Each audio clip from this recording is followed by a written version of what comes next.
All right, welcome everybody. I am Jonelle Siren, and I serve on the board of directors for AIGA Chicago as the VP of Education. Thank you for joining us for Landing Your First Design Job with Emily Gorski and Alyssa Castle. This webinar is part of the Toolkit series brought to you by AIGA Chicago. It will be recorded, so you'll be able to find the recording among our Toolkit resources on the AIGA Chicago site. We have roughly 180 people in the room right now and climbing, 160 and climbing. And so I will be behind the scenes watching the Q&A and pulling any questions for both Emily and Alyssa. And then I'm going to join the presenters for the last 15 to 20 minutes to ask your questions. So please use the Q&A. So Emily Gorski is a designer currently working at VSA Partners in Chicago. As a recent graduate of Columbia College Chicago, Emily has a unique perspective about interviewing and applying for creative positions. While working at VSA, she has worked on clients like Google, YWCA, Chicago, and Salesforce. This work includes corporate brand expressions, UI, and motion. Her interest in creating resources for the next creative generation has motivated her to become involved in AIGA Chicago. And Emily is currently serving on the board of directors with me on the education team as an education chair. Joining Emily in this presentation and conversation is the recruiter who hired her, Alyssa Castle.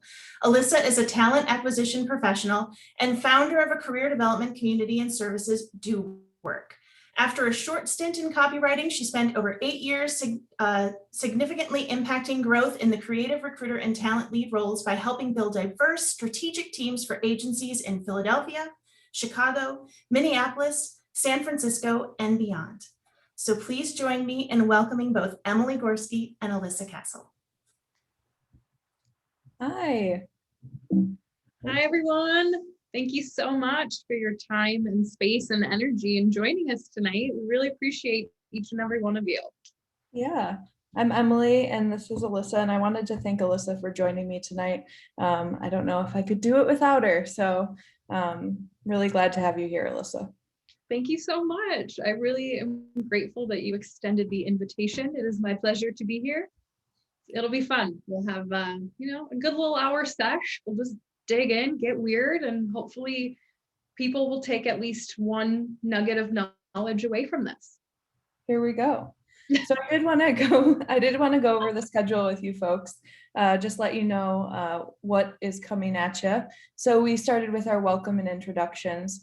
And then getting into all of the content, we want to go through 4 crucial moments with you guys that we see in this application process. And that starts with laying the groundwork. We're going to go over some resume, portfolio information, and all of this, all of these needs that you have to get that application in. Then digging in is going to be about the research phase, looking into companies, looking into job descriptions, and our tips and tricks that we have for you in that crucial moment. And then hitting send, the hardest one of all for me, but definitely the most important is actually applying for these positions. And then the last crucial moment is sealing that deal. One that Alyssa and I had the pleasure of doing together. She interviewed me at VSA Partners in July of 2019. And here we are 84 today. Years. No. But like time ago, it feels like, but yes. And then Jonelle mentioned we'll do Q&A and closing remarks at the end, and she'll be pulling questions throughout the presentation. So feel free to ask her while we're going. Yeah, so as Emily mentioned, we first became acquainted a few years ago.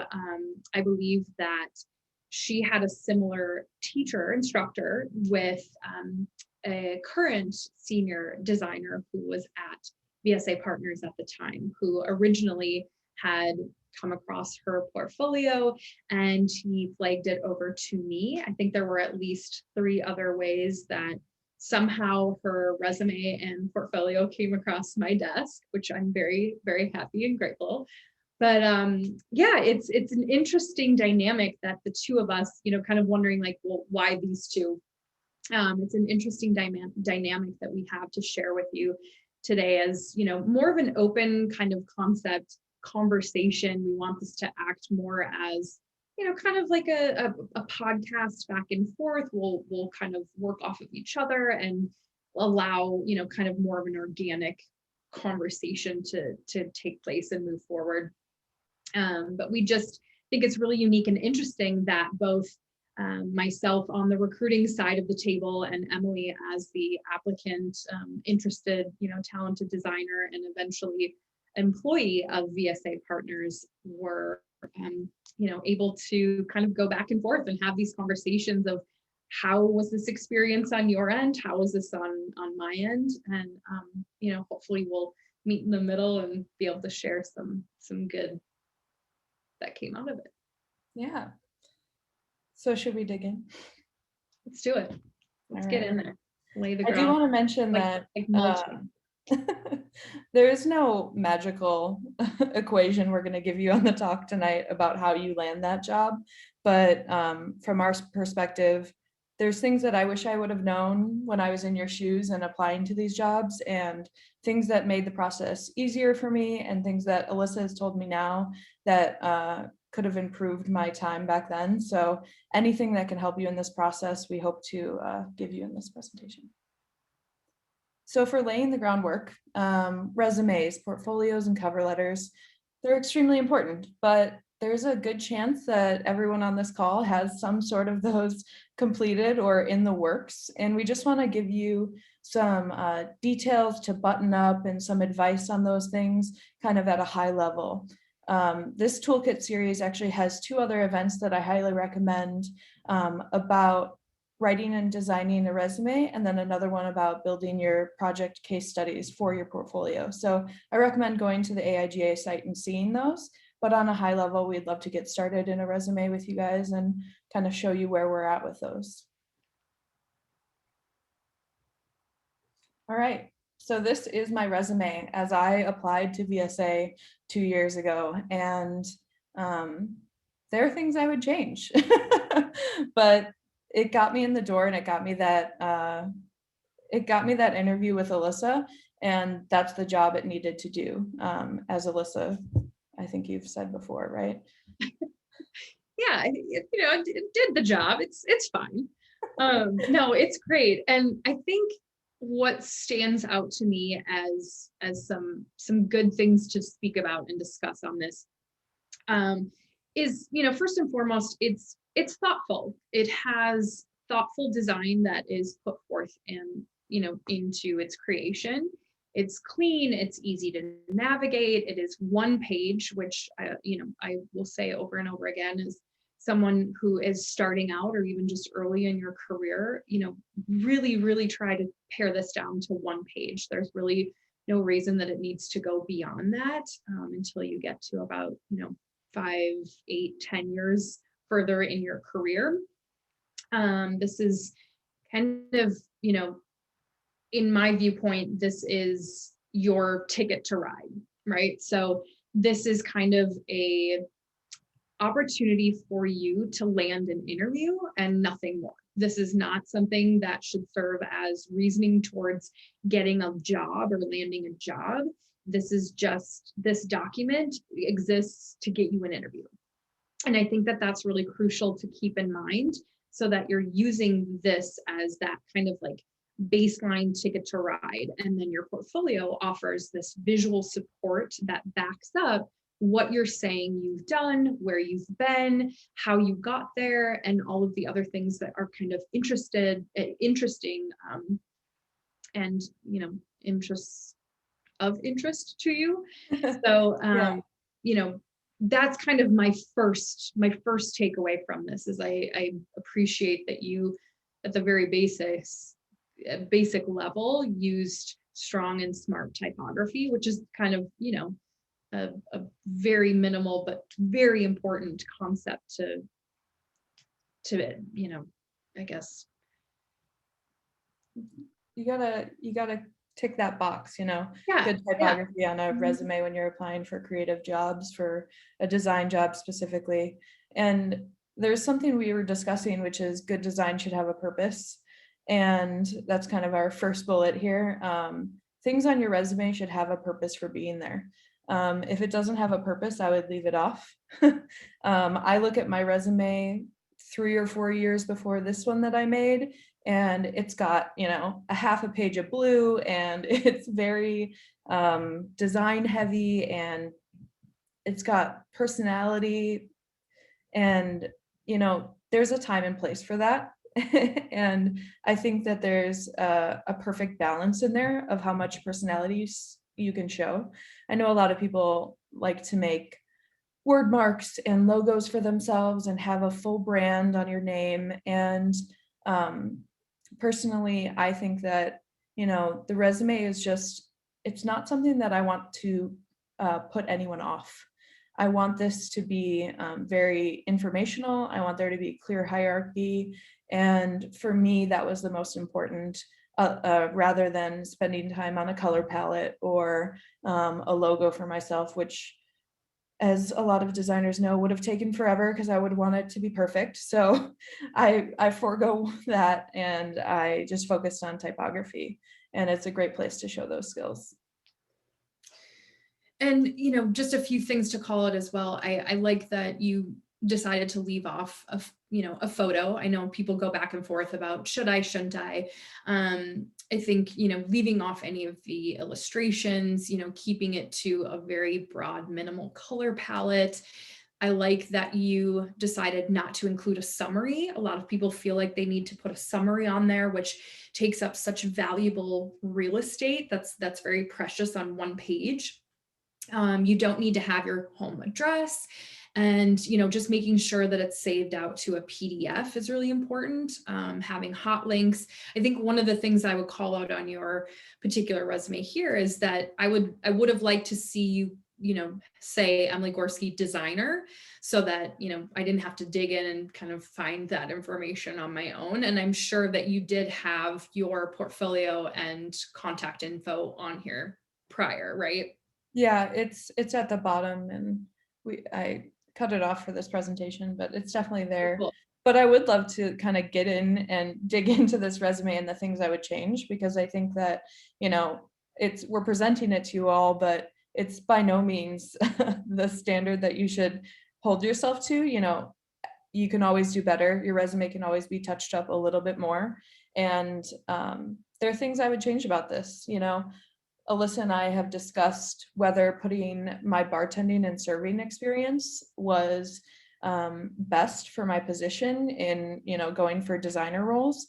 In my opinion, I could kind of take those positions and talk about what skills I gained from them and apply them to the design world. And a lot of my previous career was in bartending, so I felt like I had a lot of time and effort spent there, so I wanted it on my resume.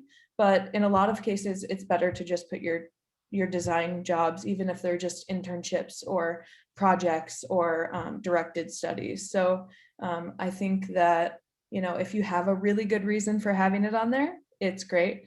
If not, it's okay if you have a short work experience section. Absolutely. And I think something that, you know, maybe, I guess, freaks people out sometimes is too much white space, or feeling like there's not enough information here, there's not enough of my background. But you know, whether we want to call this out or not, most people in someone of my position, or talent acquisition or recruiters, they spend about 8 to 10 seconds. 10 seconds is like at the high end of scanning this document. So while yes, this is important, I think it's also important to call out that, hey, this is just kind of, you know, as I said, it's a ticket to ride. And you know, Emily and I think discussed this as well, that there is nothing about her resume that would prevent her from moving forward. Is it the best that she probably could ever do or put together? Not necessarily, but there's nothing on here that prevents her from moving forward. Yeah, I do. When I look at this, I looked at proficiencies and these skills and the Creative Cloud area, and I was thinking back to like this decision making of like how to present these. And I know that there was like a lot of popularity in showing like graphs or infographics about your skills, and I think it's a watch out. I think that putting infographics about your skills and saying, you know, you're less proficient in some things and more in others, I think it's just kind of what is it, stabbing yourself in the foot a little bit, just because, you know, they want to know what you can do, but you don't want to take anything away from yourself. This is the place to boost yourself up, and you know, they're not going to say, oh, let's see your Dreamweaver skills right now, which isn't even a program anymore. Which, yeah, why call out your weaknesses, you know? And at this level too, we understand that you are not going to be as extremely proficient as someone that's in a more senior position. Like if you're coming out of school and you're more in that entry level role, your competencies in those realms are probably going to be, you know, pretty standard across the board. So yeah, I 100% agree with leaving off the infographics and icons and doodles and things of that nature. Yeah. All right. Okay. Anything else on resume that you wanted to touch on, Alyssa? I think I had mentioned, yeah, I think I have all of the things that I would, you know, from a high level, obviously, like there are some more detailed things that I could get into, but for sake of time and the fact that, you know, there are other, I guess, opportunities that dig closer into how, you know, good things and bad things to do. I think, you know, we'll save that minutia, but I think we definitely covered all the major kind of points and takeaways for a resume. Yeah. So moving on to portfolio, the beast of a portfolio book. This takes so much time and so much effort, and you can show so much personality in a portfolio. Personally, my portfolio is on a website. I use a Squarespace, so it was nice and simple and easy to put together. I definitely like certain things about having a platform to create it. You know, I get to look at analytics on Squarespace, and I don't have to worry about updating things. I know that one question I had for myself when I was designing this is, do I design my own website? Do I code it myself because I took a web design class? And this was like a big to do my senior year. And my proficiency in web design just wasn't up to par with what I could do on a template site. And there's nothing wrong with using a template site. I think it's a great way to show your work, and it's a great way to keep things updated and clean. And if you're not going for a job specifically in web design, I don't believe you need to code your own site in this case. Yeah, 100% would agree with that. Yeah. But, you know, at the same point, you know, even using something like Squarespace or any other, you know, platform, I think just being aware that the most important thing here is the user experience. Well, not the most, but one of the most important things from my perspective is user experience, and just making sure that it's clean and easy to navigate. You know, just simple things like having buttons on the bottom of pages to advance to new projects so people don't have to scroll all the way up to the top. You know, making sure to have clear descriptors, which I think we're going to talk a little bit further about as well, but just kind of having that understanding that overall, like, it's pleasant, it's pleasing to the eye, and it's, you know, has really easily navigatable projects and case studies. Yeah. And I think in terms of design, yes, a portfolio is a place that you can show more personality, but I'm trying to put myself in Alyssa's shoes and how many portfolios she has to go through. And I don't want her digging for my work. You know, I think there's a sweet spot of how much personality or color or illustration you could put on your own site, but I want the work to speak for itself, which is why I kind of went with a neutral palette and just nice type to kind of match my resume. I was always told that, you know, that ease of finding a project, knowing what it is, and like going through the site was more important. Yeah, I mean, and it's beautiful, and I love the number of projects that you included. I know that you felt like I think you had 8 originally, and you felt like maybe it could go down to 6. And, I think 6 is maybe a little on the kind of bare side. But it all depends on kind of how you're showcasing your skills and experiences as well. And I think one of the strongest things that you did was making sure that your projects expand and include different touch points. How does this logo translate to a bigger identity system? How does this look and live in digital? How is this social? What could this be if it was, translated to swag, or, environmental, things of that nature, which is great. It's phenomenal to have that range and at least a little bit, especially at this level coming out. You want to showcase that you are capable of thinking beyond that one, project that you were asked to do, but that you can push it out, because more often than not, when you're in the real world, you're going to be working on fuller 360 or, full branding campaigns that are going to be pushed out. So I do appreciate and love the way that you showcased some of that work, and you felt and knew when maybe there wasn't enough that, kind of was selling itself. And so you went in and created additional pieces. And I think that, really, really showed a lot for your capabilities.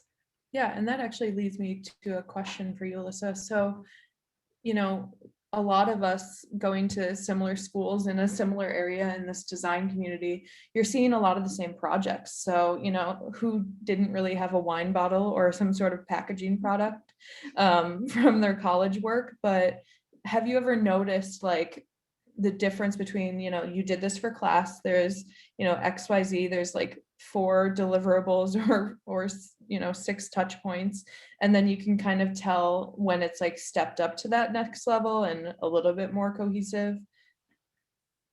Yeah, I mean, I think you can always tell the basic bare minimum, and then the people who kind of are taking that to another hustle level, and kind of pushing it out. And I think that I would recommend challenging yourself to do that for any project, especially that the ones that are really speaking to you and that you're passionate about and that you feel like are showcasing your best skills and strengths. I would keep pushing yourself to quite literally push further and and into more realms other than what you're asked to do, because that will definitely pay off as far as presenting your capabilities.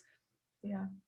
And I'm just looking over our list here of some of the touch points we wanted to take away, and only including case studies you like is so huge for me, because there were case studies I didn't like that I ended up putting on my site, and looking back, they are the most clicked through on my website. Not only is like that first position so important, like it should be your favorite project, but also the last one. You scroll down on somebody's site because you get to preview all of their work, and then you just end up clicking where you are. So my last case study actually got so many views, and I don't want to say I regret it, but I really wish something else was in that place. So like everything you're putting on there, because you're going to get a question about it in an interview. And they're going to say, what about this one? I can tell maybe there weren't as many touch points. Maybe you didn't like this one, or, you can poke holes through it. So I would, love everything you're putting out there. It's a showcase and not an archive, which leads us to our next point, which is, these one-off projects in school are maybe not the best thing to put on your site. So I definitely had little touches of motion or a web design class, but stepping back and looking at the bigger picture, they didn't showcase my best abilities, and the quantity just wasn't worth it because there was no quality in that work. For some people there is quality in that work, but if it's not a cohesive case study, I don't think it's worth putting in your book. I would wholeheartedly agree with that. And it's difficult because you want to cover your bases and show that you have abilities outside just, one kind of siloed design, aesthetic or deliverable or vertical, but you also want to pay attention to your strengths. And yes, like you, I think, made a really wise decision to leave off that work that you created that was, didn't really speak to your strengths. And just because you had 1 or 2 classes in it does not mean that you should showcase it here. And definitely, it's the quality over quantity, and being able to, feel really good about everything that's in here, because you're going to be asked about it, as you said, and just being able to speak to, why did you make these choices? Why did you choose that? Why did you put this here? And why did you turn this here? And why is this palette the way that it is? And so the more that you love something, the easier it is to speak about that, which will only help you out later along in the process, especially with interviewing and being passionate. The more passionate and kind of appreciative you are of the things that you've created, you'll have an easier time discussing those. And I think interviews can be a little less scary that way as well. Yeah, I'll never forget. I did have an interview where I was asked about a certain typeface that the recruiter was just interested in. They just liked it. And I didn't know. And it was in my book, and I couldn't recall which typeface I used. And that tripped me up, and the rest of the interview kind of was downhill from there. So knowing your book and knowing the work that you're putting out there is just as important as actually putting it out there. You got to be able to talk about it. For sure. And we have here covering your bases. So I know that a lot of people, you don't know necessarily what specific part of this industry you're going to go into, whether that's branding, digital, print, packaging, environmental design. So if you're one of those people who you just don't know, and you're just trying to apply and kind of get your feelers out there, I would do a nice mixture of all of those. I tried to show some branding projects, some publication that could kind of show that typography, something in the packaging that showed illustration, just kind of like cover those bases and show your skill range. Absolutely. Okay, and then, lastly, I think just we wanted to touch on cover letters, as you're kind of putting together this groundwork and making sure that you have all of your items. Quite frankly, I don't know a lot of people that really go into reading cover letters. I would not spend a ton of time on that. I think at the very minimum, I view a cover letter as something in the way that you reach out to someone about whether it's an opportunity, a company, thanking someone, or getting to know someone, or just reaching out to a recruiter or letting them know that you've applied. Just having kind of a very basic elevator speech, so to speak, of how you would, very quickly and concisely explain who you are, what you're looking for, and, kind of any kind of follow up, and including all of your information in all of those correspondences. And I would say, like, some places that do require a cover letter, like, I think there's an understanding there that you may not be a copywriter. I like stressed over how my cover letter sounded, but at the end of the day, like, it was obvious I put effort into it, and it was obvious that I cared about the position. So I think that was the most important thing that I took away from writing any of those cover letters. I mean, and it doesn't need to be 3 paragraphs long. It does not need to go into this in-depth background in your curriculum, your experiences, your joys, your passions. It should be just something very, very concise and simple. Because again, we're reading 1,000 of these, so. And moving on from cover letters is my favorite section, which is extracurriculars. And maybe not in the typical sense where you're volunteering at the animal shelter or joining a sports team or some other things you can be doing in school. But I think that in the creative world, there's another way to do extracurriculars, which is being a part of the community. And here are some ways that I became a part of the community, and it can be kind of intimidating because, you know, there's that scary word of networking, right? You have to talk to people that you don't know.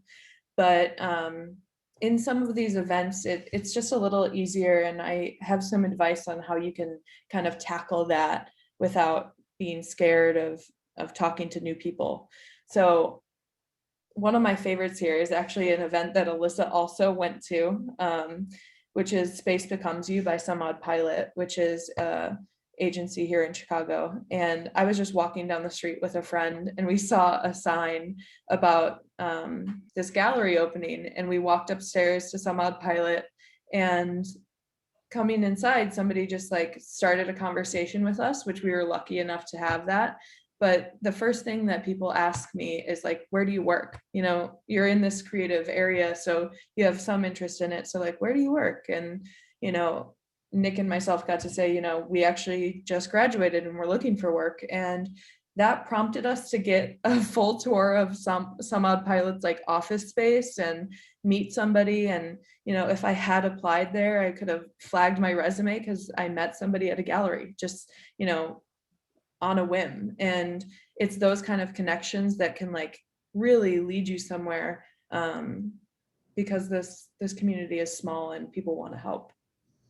So small. And it's just wild that we were both there. Of course, we didn't know we were both there at the time. We didn't know each other, and you hadn't applied or reached out to VSA partners at that moment. But you know, it really is kind of a 2 degrees of separation. And while there aren't, you know, live in-person events right now, there are, you know, a ton of other ways through which you can reach out and really kind of amp up those extracurriculars that, you know, that are important and help round you out as a person and a candidate for sure. Yeah. And I know that, you know, I don't want to belabor this too much, this extracurricular point, but there is something else I gained from that, and not just networking. But for example, going to see Elisa Wolfson speak, it really gave me the confidence to talk about my own branding projects. She presented something about the Field Museum, and she went through, you know, the steps from you see a square in nature, and that, you know, that showed how they constructed the logo, which then led to poster layouts, and it was all just so cohesive. And listening to her speak, I like think back to that always, when I'm trying to like amp myself up for an interview or talk about my own work, because, you know, I was impressed by that, and it just like, it was almost practice by listening to somebody else do it. So getting out there and going to things like Typeforce, The Future is Friday, can just make you more comfortable in this world, and it's almost like practice for that interview day. Which leads us into Digging in. Getting those hands dirty. Yeah. So before sending that application, we do recommend doing some research, research into companies and job applications, and, you know, trying to kind of cultivate that list of things that you want to apply to, getting organized before you send that application in. So here are some resources that we recommend you using if you're kind of, you know, at that step and kind of ready to start applying, but not quite sure where to apply or how to find those jobs. There are so many amazing opportunities and ways to land your first or next gig. You know, I think first and foremost to kind of have an understanding just from the inside behind the scenes is that agencies, companies, and organizations, they don't post all of their open jobs. So just because there isn't an open or active posting on a job site or a company, agency, or brand's, you know, career page doesn't necessarily mean that it doesn't exist. You know, it costs a lot of money to post openings.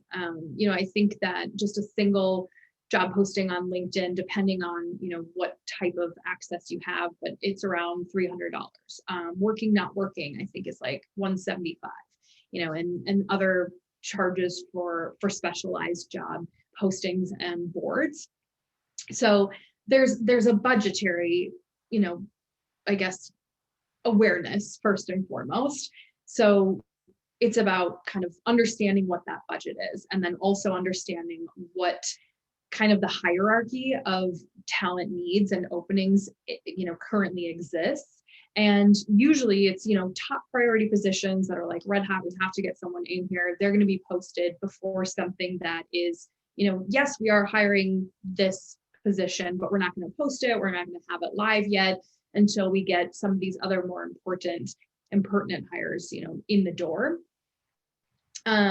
So, that's kind of an interesting thing to keep in mind, that I always tell people, like, don't just go by job openings. If something's not listed, reach out to that company, like dig into the companies and brands and agencies that you are just super vibing, that are doing great work, that you're passionate about, that you're just like, oh my God, I would love to work there. There are so many ways that you can reach out and kind of try to get to know those areas, whether it's LinkedIn, it can be, companies through Working Not Working, it can be, through a kind of career consultancy like Do Work, where we post a ton of open jobs that are, with rad companies that we respect and admire.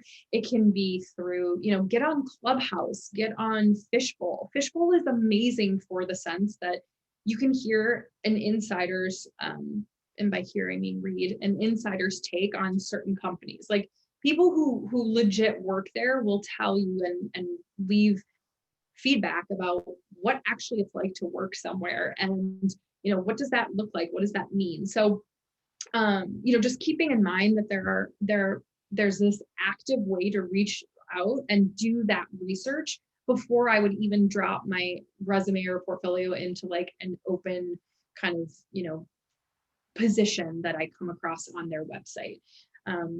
Agencies, companies, and organizations, they're not required to post a job like ever at all. There's 3 instances in which it's legally required. And 1, it's a government or federal entity. 2, it's a union or unionized. And then 3, the company has a written, policy that states that they're going to do that, which is all internal documentation. So like, maybe in an employee handbook, they say, we are, adhering to XYZ for our hiring practices. But just know that, it's important that, reach out early and often and get in there if you're interested, for sure, that active versus inactive state. I do like some things you were saying about like these companies that you're vibing with, or the ones that you really like fall in love with, because I definitely remember like looking back, just like kind of refreshing that that work page, that career page on those sites, and now kind of hearing this information, I probably would have reached out to somebody on LinkedIn. I wasn't very active on LinkedIn when I was in school, but knowing now that you could reach out to a senior designer or a designer, someone even just in your role, if you can't find that right recruiter, and they'll forward you the right way, is what you were saying, Alyssa, earlier to me. And knowing that you can just kind of like put your name out there, and the more often you do that, it will get flagged eventually. There is some hard work in there in researching and finding the right people to talk to. For sure. And even just, going beyond basic finding out who to reach out to, but like, LinkedIn, right? It's the bread and butter of job searching. It just is right now. And you can find out the company size. You can find out all the different locations that they have. You can find out the growth and the trajectory of, what their headcount has been. You can find out how many people work there, which will indicate, probably how often they have openings, and also, you can see people's longevity there. How long do people stick around? What's the basic like tenure? If you see a place or a company on LinkedIn where a lot of people leave after a year, that should be a for sure flag that, hey, maybe things aren't so great there. I think that definitely leads into this kind of fine print of like getting to know the place that you might work. I know that not everybody has the luxury of kind of like being picky about where you're working, especially with where we're coming from with COVID. Sometimes you're just taking a job because you need that job, but I do think that looking into these companies, there are certain things that I would have liked to know. Looking at the client list, you can tell what kind of work you'll be doing. Like looking at VSA, for example, Nike, McDonald's, Google, things like that. You're working with corporate clients, so you're going to work on big teams, and you have a very specific job there. Another place I was looking at when I was searching was something like Firebelly, or maybe even smaller than that. And you have to be flexible in those smaller places, and you might be doing the production work and the research and the strategy. So the size of a company definitely changes the kind of job that you're doing. So I would keep that in your mind when you're choosing places to apply. And the location as well. We were talking about, if you want to be in Chicago or if you want to be in San Francisco. For me, San Francisco was always a dream, and VSA has a location there. So, knowing that you might be able to take that step because you're applying to a company that has multiple locations is a great thing to know as well. Absolutely. Okay, so you did the groundwork, you mulched, you got in there, you got your hands dirty. Look at this dirt. It's just so good. It's beautiful. And now you want to apply. Yeah. And a lot of you might be at this, you might skip those 2 steps that we already went over, and you might be at this point where you're ready to apply and you're just looking for that, those tips and tricks to make your application go that much further. I think connections is the biggest way to do that. Having someone flag your resume, and I know we've said this over and over again, is like networking, knowing someone, going above and beyond. And I just wanted to share this picture because this is one way I went above and beyond, and it didn't take really knowing anyone or networking, but I printed my portfolio and I took it to VSA after I applied. It wasn't necessary, it wasn't needed, but I went through those hoops of like going to security and asking them if I could go up, or going to a mail courier and getting this to Alyssa's desk. But I think it was just one more thing that kind of like made it stand out in that long list of people that are applying to these jobs. Yeah, so really smart. It really definitely made you stand apart from a lot of the other applicants that were not as thoughtful or mindful. And yes, I would 100% agree with the, network. Trying to find an in at a company, or even just reaching out. People are so chill about reaching out on LinkedIn and just saying like, that you're interested in the place, and if they knew of any openings, or if they could forward your resume and your portfolio to someone that might be able to offer you some feedback, et cetera, et cetera. And I would like strongly suggest trying to find a way to connect with real live people before you actually drop your like application into the portal. And there's one main reason why, why I would suggest that. So there's like so many places and companies that offer referral bonuses to people who work there. And if they send your resume and your portfolio to anyone on the hiring team, or, one of the hiring managers, maybe it's someone higher up, maybe it's the recruiter, but that internal employee then can get often, $1,000, $2,000. And so it does serve them if they're, take a moment to, if you take a moment to introduce yourself to them, and they see that your work is good, more often than not, they will at least, try to help you out, because, everyone's been in that spot before. And I think like 5 people who had come into contact with Emily or knew her before she actually like worked up the courage to apply. Like I think I had seen a Sire shit like at least 5 times, and so many people were into it, but that was really smart. That was a really strategic way to go about that, is through both, I think you had an instructor, you had someone that you had previous ties to college before, and just through a few of your extracurricular facets as well. So do that process as an active approach, and not so much a reactive approach of just applying and walking away and hoping for the best. You're not going to have the best, I think, responses. And it takes time. It takes so much time and effort and energy to apply to these places. And kind of taking this first step prior to that will really probably help you out a ton in the long run.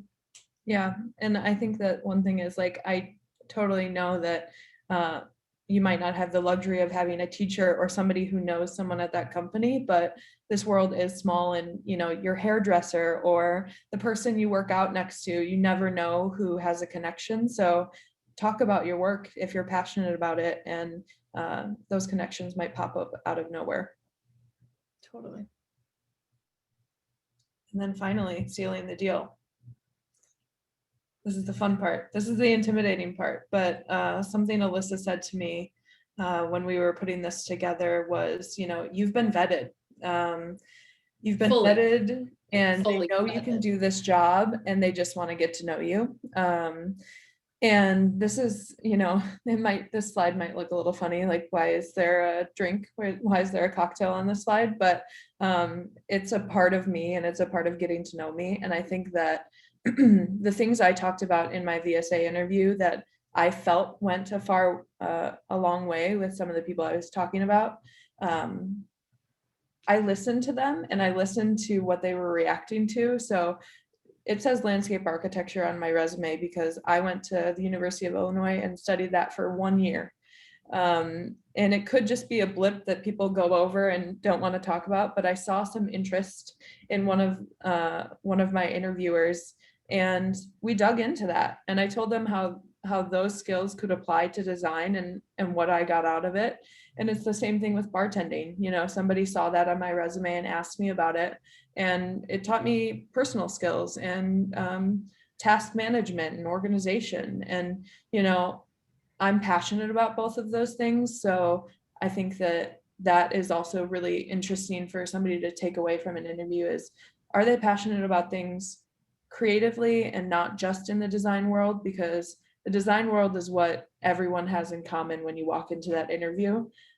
You may not have these other things in common with those people.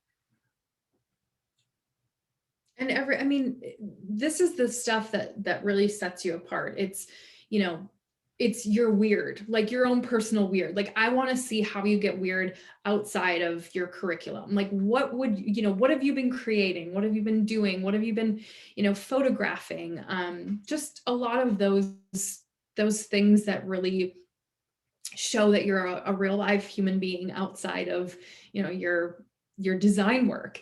And yes, as Emily said, this, if you're getting an interview, you have been fully, vetted, and people are excited to meet you. And it's more of just making sure that you're capable of speaking about your work and your projects, because that's a huge part of, really a lot of different creative agencies, industries, companies, brands. You have to be able to present your work and speak about it. And so the more that you can practice doing that and be comfortable with that, will really serve you well in the long run in so many different ways, let alone, with an interview.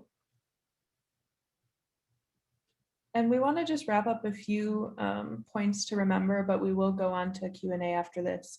You want to tidy up that resume and portfolio. You might have it ready before this talk, but we do recommend taking a close eye and look it over. And then, Alyssa, be a culture vulture. I'm going to let you talk about that one. Yeah. So yeah, and that's kind of more in that research stage. So there was a strategist at a previous agency that I was with who mentioned this, and I just have never forgotten because it's so smart and easy to, recall. Being a culture vulture is, like we spoke about, researching companies, brands, packaging, things that are like in the news, things that are happening, even just for instance, the Chobani is a brand that I personally like love and admire. They just launched these new, 30-second and I think social spots that are fully animated, which is it's very different from what they had previously, done, but they are so beautiful and so just really thoughtful pieces, and just really they still fit well within their brand, their aesthetic, and even just all of their, extensions beyond that yogurt. They obviously with a CCO like that, that's kind of expected, but just things like that you can bring up in an interview. And that just takes being out there and being aware of certain things that are happening in the industry that you want to work in. Definitely. Your network is your net worth. I think we've definitely mentioned that networking and your connections are how you're going to grow as a designer in the creative field. And practice is making perfect. Get your name out there, start talking about your work, gain that confidence, and that'll make all the difference in your interview.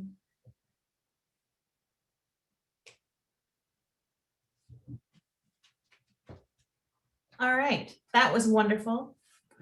So we got roughly 70 questions here on the back end. And I tried to rapid fire. Let's do it. I tried to address as many as possible that were specific about any kind of building of project case studies and what should go in there and how much process to show. Also, some really fine like details people were looking for on writing and designing resumes. So in those cases, I sent out the links for how to get to our resources where there's some other presentations that really go into that. But some of the questions that I pulled here, what does reaching out to an agency or company you're interested in look like? Is it just an introductory email? Is it like full on, including a resume and portfolio link? Yeah, I think that I'm still a little intimidated by this one. So I actually kind of want to take this question if you don't mind, Alyssa. So yeah. I think that, it used to be like, oh, I have to email their corporate address and, like contact them in such a professional way. And I do recommend that your communications are professional, but finding somebody that works there on LinkedIn and looking at if they're a senior designer or a designer that's in your position, talking to that specific person might be better than, introducing yourself to info@vsapartners.com. You want to do that research probably on LinkedIn and find somebody, or maybe on social media too, if you know that somebody works at that company, and just message them and tell them, I'm looking for work. This is my portfolio. I'd love for you to take a look. It could be that simple, but short, concise, and professional. That's how I would do it. All right, and then from Elsa here, I have, as a graduating student interested in applying to VSA, can you talk a little bit about some of your favorite things about working for and being a part of VSA? VSA, LaCroix, for sure. I'm sad that we're not in the office anymore. Working at a place like VSA is awesome because the clients that they have are vast, and you can work with somebody, like YWCA, which is a nonprofit working for a great cause, all the way to some company like Nike. So I think that the clients are the best part about working there. There was a follow-up. How long did it take you to land that job at VSA after graduating? I think question. Yeah, and I did want to mention at some point that through their interview process, it is so typical that any position that you're applying for can take usually around 6 to 8 weeks, maybe 4 on the very rapid end, but 6 to 8 weeks is kind of that sweet spot of like, that's just how long it takes to go through the process sometimes. Yeah, and I remember Alyssa and I were talking, you know, I interviewed in July, so I graduated in May, interviewed in July, and I think I started in August, which it was a nice timeline, but if you're reaching out to a company and checking on your applications every 2 weeks, we said is a respectful time, and not to be a pest, but keep your name in somebody's inbox. All right, Alyssa, what projects types stand out to you the most when you're reviewing work? What project types? I'm a sucker for packaging. That's just a personal, like, I love to see something in you know, someone repackaging something, someone rebranding something. So I think branding, packaging, anything like that. And then also seeing how that simplistically can be kind of kicked out into other facets, you know, just how we were speaking about making sure to cover those grounds. Like it's not necessarily about a specific type of project, but I want to see someone showcase their strengths in a multitude of different verticals, because that's, you know, what you're going to be asked to do. And if you can do that and continue this, you know, beautiful branding kind of system design throughout those different areas, I think that speaks to really having strength as a designer.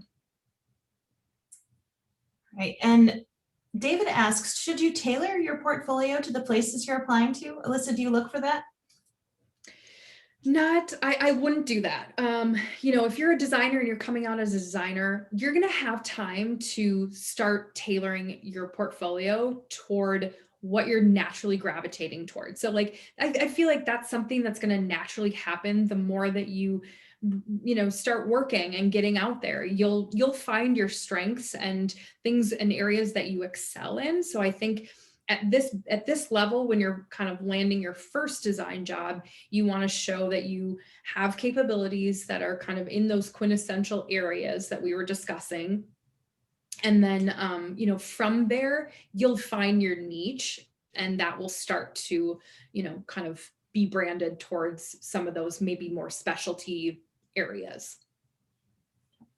So when I'm saying the name, that's because I have the name on the list. Otherwise, it says anonymous, just an FYI. So I have an anonymous here, the UX designer in training. How is diversity being addressed in design agencies? I see so many company photos on Glassdoor and not a lot of people who look like me. So it's just some insight into diversity in agencies, in hiring.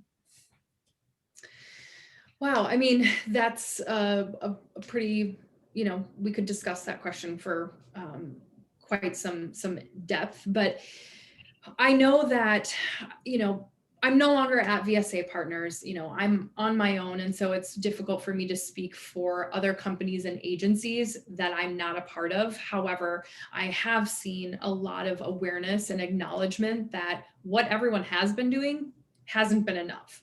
And so that's first and foremost, I think, is just that recognition that, hey, there's a problem. We haven't been doing enough. We're calling each other out on it, and we're making these strides towards doing those better things. So whether that is partnering with new, you know, universities and places that maybe aren't necessarily a specific design school, like opening that scope of where you're finding people, attending events that are outside a super design centric kind of you know, opportunities. So getting more into like creative and attending art, or maybe it's music, finding kind of creative talent that way as well. So kind of some of those broadening of recruiting, I guess, platforms and areas that maybe weren't looked at as closely previously. And then also just, you know, a lot of companies are writing out all of those goals and how they're going to get there. And so, you know, I think it would behoove you to search for those companies, you know, kind of like we spoke about in that second point, you know, doing that research and really digging into the places that you're seeing that they're making those strides. You know, if you want to be at a place that respects that, they should have some of that at least, you know, out there, and they should have representation. And if they don't, then it's probably not a place you want to work at. And Emily, I have a current student here who is asking, What were the best experiences in your design program, and what were the things you wish you had learned? Sure. I think the best experience was probably my design practicum and my internships. Both of those really like bolstered my portfolio and gave me projects that were like very cohesive and deep. And I also really learned how to work on a team in both of those instances. So I think that the internship programming and like that senior year project are probably the best takeaways I could say from school. I wish I would have gotten more into motion, but I think that's something that was like getting some popularity right when I was graduating. And since then, I've just kind of like taken that on my own and learned it through things like Skillshare and just YouTube videos. So it's definitely something that I would have liked to experience in school, but there's, you can learn it anywhere, anytime. All right, so we're almost at time here, but I was just going to take 2 more questions, if that's good. All right. So this one kind of came up over and over again. So many possessions that I see online say entry level, but are expecting 2 to 3 years or 3+ years experience. Should I still apply? Not sure if summer internships or just internships in general really fit into this. So this is that catch-22, right? Where it's like, if you're not going to hire me, how am I going to get the experience to get the, the positions to get in? So, keep in mind that a job description and a job posting this is like a nice to have. It's a template that exists on a drive that is probably, maybe been updated 3 times in the last 5 years. So, I, again, don't think so closely. And so,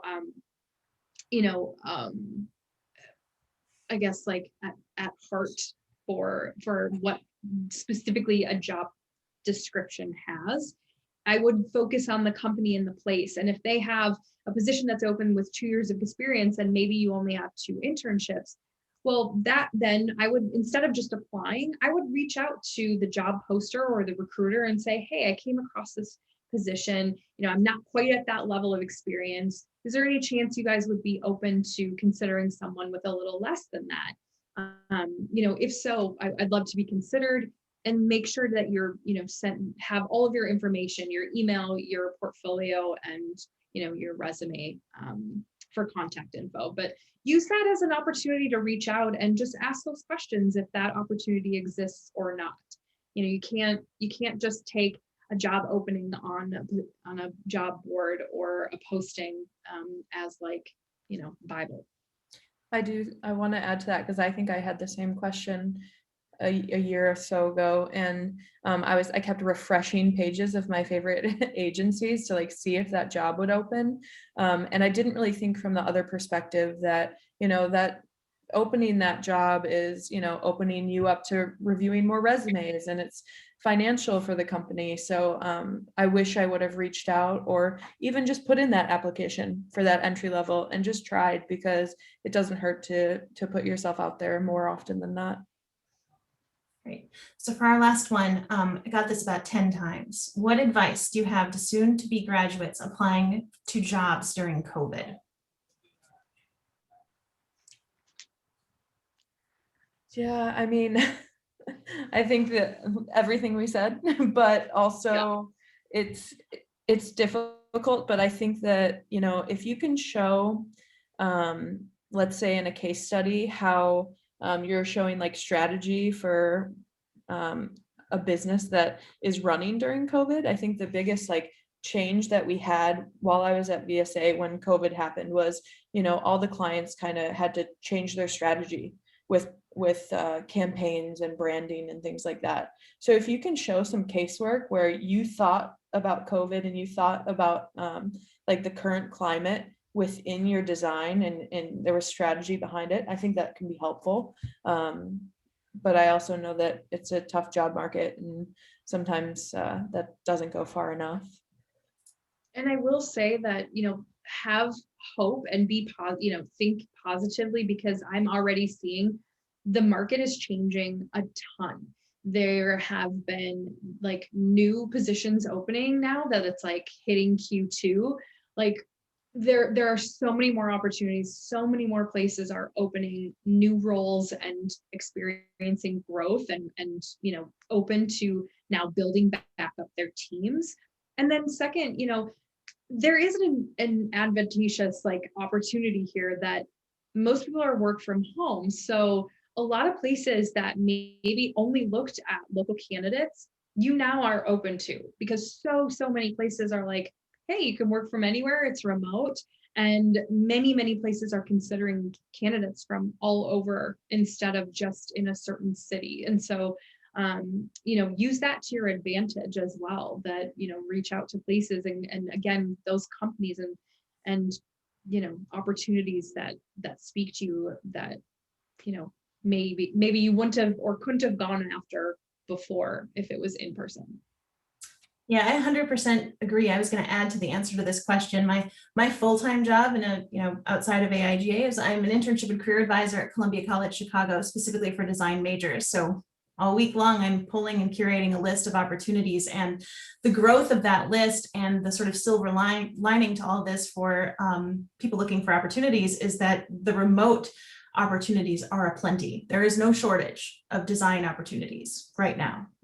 That's for sure. It's a very good amount of agency, studio, in-house, corporate, that there's a lot. And then, just as an advisor, I have students that are interning all over the country and one in Paris, right now. So there is this sort of bit of a change that it's tough during COVID, but, there's a lot of opportunity to take advantage of too.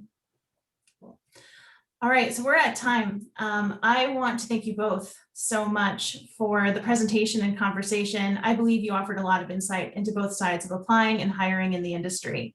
AIGA Chicago, the resources. So Emily has here some of the resource page. This is something that I was sharing in the Q&A in the chat. You can go here, you'll be able to find the recording of the video of today's presentation, as well as, I believe it's 4 other events, including writing and designing a resume, building project case studies. These were all part of the toolkit series. So it's on AIGA Chicago's website. And AIGA Chicago has another event from the education team coming up next month. So this is Test Flight, the virtual portfolio review for designers. It's on Saturday, April 10th. The event brings the design community out to review emerging creatives portfolios, and we have roughly 30 spots left if you're looking to have a few projects reviewed. These projects can be in progress. It doesn't have to be a finished and completed site. It's meant to be a test flight, your test run of your portfolio. This is a great event. Since I've been on the board of AIGA Chicago, I've been a part of it every year. It's wonderful to kind of build that network and connections. I mean, if you're looking to connect with people during this time, this is an event I would recommend. So you can register over at AIGA Chicago. Emily and Alyssa, thank you so much. And I wish all of you a wonderful evening. Thank you so much for attending. Good night. Bye. Thanks, Janelle. Thanks, everyone. Bye. Thank you.